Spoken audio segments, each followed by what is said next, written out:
विकसित भारताचं उद्दिष्ट गाठण्यासाठी कृषी, एमएसएमई, गुंतवणूक आणि निर्यात या 4 इंजिनांवर आधारित अर्थसंकल्प वित्तमंत्र्यांनी केला सादर.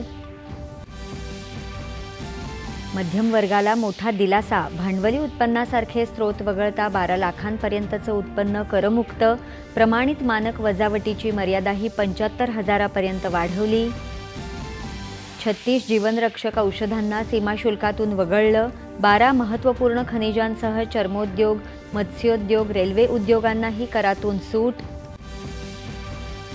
पंतप्रधान धनधान्य कृषी योजनेसह डाळ उत्पादन, आत्मनिर्भरता अभियान आणि फळं तसंच भाज्यांसाठी सर्वसमावेशक कार्यक्रमाची घोषणा. कापूस उत्पादकतेवरही विशेष भर. राष्ट्रीय मॅन्युफॅक्चरिंग अभियानासह भारताला जागतिक खेळणी केंद्र करण्यासाठी तसंच पादत्राणं आणि चर्म उत्पादन क्षेत्रासाठी नव्या योजनेची घोषणा. राज्यांना पायाभूत सुविधा प्रकल्पांसाठी बिनव्याजी कर्ज स्वरूपात मदत देण्यासाठी 1.5 लाख कोटी रुपयांची तरतूद.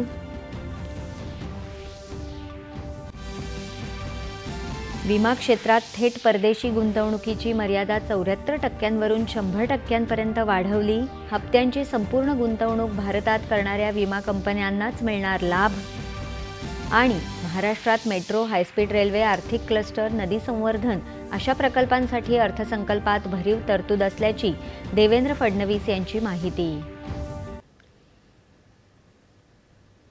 नमस्कार.